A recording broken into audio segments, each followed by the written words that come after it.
Hello hello hello, क्या हाल है आप लोगों के। यार जब बना रहा था ये चैनल सोचा था कि सियासत पे बिल्कुल बात नहीं करूँगा, सिर्फ़ और सिर्फ ट्रैवल वीलॉग करूँगा बस, उसके अलावा कुछ नहीं।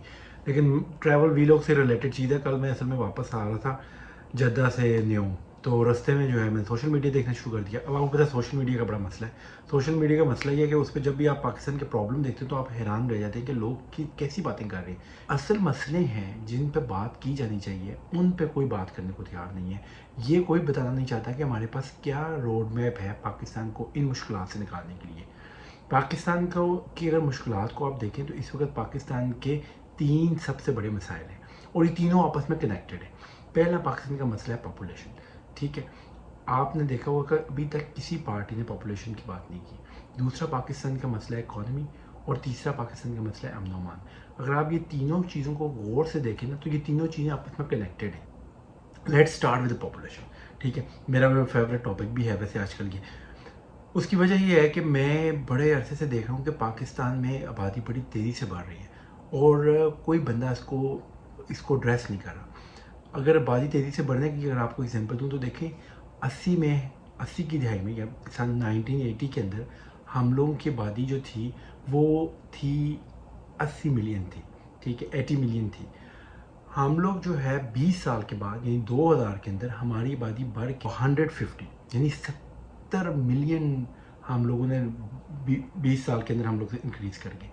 और फिर अगले 20-22 साल में यानी ये 2000 से लेकर 2022 तक हमारी आबादी बढ़ के कितनी हो चुकी है। आज हमारी आबादी हो चुकी है जी 235 मिलियन, ठीक है, यानी 85 मिलियन हम लोगों ने मज़ीद इंक्रीज़ कर दिया।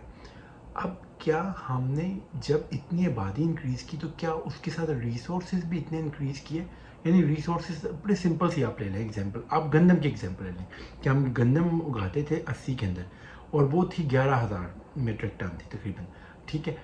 अगर 11,000 थी तो हमने 2000 में उसको 21,000 कर लिया, यानी तकरीबन डबल कर लिया और हम लोग बंदे भी डबल हो गए तब तक। फिर क्या हुआ कि हमने 2000 से 2022 तक जो गंदम थी वो सिर्फ और सिर्फ 26,000 और की। यानी अब आप देखेंगे 26,000 आपके पास गंदम है, पहले 21,000 थी, आप 15 करोड़ थे, अब आप बढ़ के कितने हो चुके हैं 235 मिलियन हो चुके हैं और आपने गंदम उतनी बनाई नहीं, ठीक है। खैर आप गंदम पैदा नहीं कर सके, ठीक है। अब इसका नुकसान क्या होगा, हमें गंदम भी बाहर से लानी पड़ेगी, ठीक है। अब अगर इमेजिन करें कि अगर हम इसी रफ्तार से बढ़ते चले जाएं, जो कि हमें ये लग रहा है कि 2300 मिलियन हो जाएंगे, ठीक है, 30 करोड़ हो जाएंगे हम लोग, तो इसका मतलब ये है कि हमारा ये जो रफ्तार है वो जिस तेज़ी से बढ़ रही है उस तेज़ी से हम अपने रिसोर्सेज को ऊपर नहीं ला रहे। एक तो ये प्रॉब्लम हो गया और ज़्यादा इंटरेस्टिंग बात ये कि मुझे लगता भी नहीं है कि हम लोग कोई बंदा हमारी तरफ इस तरफ सोच रहे हैं, बल्कि आप पाकिस्तान में बाहर निकले तो पाकिस्तान के दरो दीवार बड़े पड़े हैं। हर बंदा जो है वो बात ये कर रहा है कि आपने इकबाल के शाहीनों को बुलंदी पे कैसे पहुँचाना है, ठीक है। हर आबादी को मज़ीद बढ़ाना शुरू कर देंगे और अगर आबादी को मज़ीद बढ़ाना शुरू कर देंगे तो हमारे रिसोर्सेज जो हैं वो मज़ीद सुकड़ना शुरू हो जाएंगे। अब इसके बाद इकॉनमी का जो मसला है, इकॉनमी का मसला वही वाली बात है, इंपोर्ट और एक्सपोर्ट वाली। आपकी इंपोर्ट और एक्सपोर्ट जो है, क्योंकि आपकी एक्सपोर्ट जो है वो अच्छी थी, इंपोर्ट के साथ बराबर बराबर चल रही थी, लेकिन 2000 में एकदम आपकी जो इंपोर्ट है वो बहुत ज़्यादा इंक्रीज़ होना शुरू होगी और वो एक पूरा लीनियर ग्राफ है कि वो जिस तरह आपकी आबादी बढ़ रही है उसी तरह आपकी इंपोर्ट भी बढ़ रही है, क्योंकि आपको ज़रूरियात ज़िंदगी तो चाहिए ना, तो वो लाने के वो बाहर से आना शुरू हो जाएंगी। इंक्रीज़ करना शुरू कर गई तो आपका ट्रेड डेफिसिट बढ़ना शुरू हो गया, आपके पास डॉलर कम होना शुरू हो गए। अब ये नहीं है कि हमारे जो हुक्मरान हैं इनके पास इसका सोल्यूशन नहीं था, उन्होंने अपने तय जो भी कर सकते थे उन्होंने कोशिश की।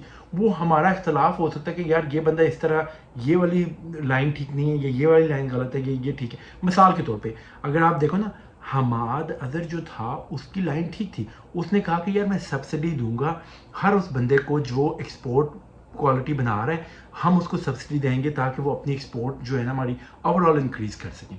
लेकिन जब मुफ्ता आता है तो मुफ्ता कहता है कि यार ये वाली जो पॉलिसी ये ठीक नहीं है, क्योंकि जब हम लोग एक्सपोर्ट वाले को सब्सिडी भी दे रही है, उसके लिए जो बिजली पैदा कर रहे हैं वो हम पेट्रोल से कर रहे हैं, और पेट्रोल जो है वो तो पहले ही हमें बाहर से मंगवाना पड़ रहा है।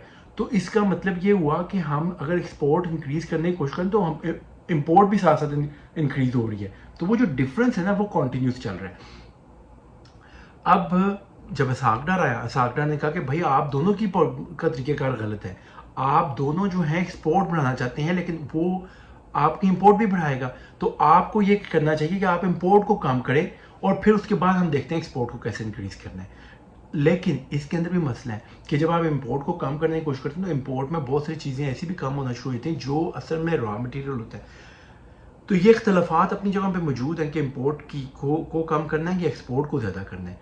लेकिन आपने अगर एक्सपोर्ट को ज़्यादा करना है तो इस सब चीज़ के ऊपर तहैया कर लें कि एक्सपोर्ट को अगर बढ़ाना है तो हमें जो एनर्जी प्रोड्यूस करनी है वो ऑयल से नहीं करनी है, ना ही गैस से करनी है और ना ही कोयले से करनी है, क्योंकि कोयला भी हम बाहर से ला रहे हैं। तो हमने कहाँ से बिजली पैदा करनी है? भाई आप सीख लें, सऊदी अरब से सीख लें, आप इंडिया से सीख लें, आप चाइना से सीख लें, सब के सब मुल्क जो हैं वो सोलर पे और विंड पे शिफ्ट हो गए हैं। तो आप लोग भी ये आज डिसाइड करें कि यार हम लोग जो है अगले 10 साल या 15 साल हमने कोई भी बिजली का कारखाना लगाना है तो वो हम लोग या तो सोलर बेस लगाएंगे या विंड बेस लगाएंगे। बस इतनी सी अगर आप डिसीजन मेकिंग कर लेते हैं तो उसका आपको फ़ायदा ये होगा कि आपकी जो एनर्जी डिमांड है वो भी पूरी होती चली जाएगी और वो वो ऑयल बेस नहीं रहेगी। वो ऑयल बेस क्यों? क्योंकि इस वक्त आपका 35 से 40% जो आपकी इंपोर्ट है वो ऑयल बेस्ड है। उसका नुकसान क्या है? मैं उसकी छोटी सी एग्जांपल देता हूँ। आप 2021 का अगर आप बजट देखेंगे तो आपकी इंपोर्ट और एक्सपोर्ट में फ़र्क कम हो गया। हम लोगों ने यहाँ पे छलांगे लगाना शुरू कर दी और मैं उस वक्त भी चीखता था कि भाई इसमें किसी का कोई कारनामा नहीं किया हम लोगों ने, सिर्फ और सिर्फ आर्मी मार्केट में ऑयल की कीमत कम हो गई है, आप 40% पेट्रोलियम प्रोडक्ट्स ले रहे हैं, ऑयल की कीमत कम हुई है, आपका $10 बिलियन आपका बच गया। ठीक है, मार्केट में ऑयल प्राइस ऊपर जाती है, आपका ट्रेड डिफिसिट बढ़ना शुरू हो जाता है और ये मजीद ऐसे चलता रहेगा। आप इसकी एग्जांपल उठा के देख लें, 2015-16 में ट्रेड डिफिसिट कम होना शुरू होता है, 2020-21 में यानी कोविड के दौरान आपका इमीडिएटली कम होना शुरू होता है। तो अब क्या किया जाए? हल वही है कि आपने अल्टरनेटिव रिसोर्सेज मैनेज करनी है। अगर आपने अमन लाना है मुल्क के अंदर तो उसके लिए पहले जो है पहले को इकट्ठे बैठ जाना चाहिए और उन्हें ये कहना चाहिए कि हमें हाफिज साहब से या हाजी साहब से इलेक्शन नहीं चाहिए, हमें इलेक्शन में जीत नहीं चाहिए, बल्कि हमें इस मुल्क में अमन चाहिए।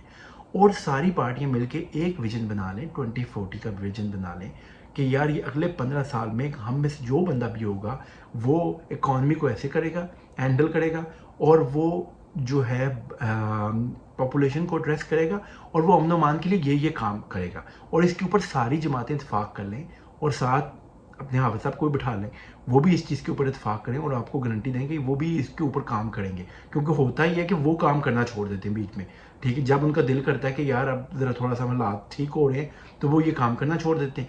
वो सबके साथ कर चुके हैं, इस तरह पीपी के साथ भी कर चुके हैं, PMLN के साथ भी कर चुके हैं, PTI के साथ भी कर चुके हैं। अब बैठ जाओ एक जगह पे और डिसाइड कर लो, क्योंकि अभी तक आप लोग ये काम भी नहीं कर सके। तो ये काम है ज़रूरी करने वाले।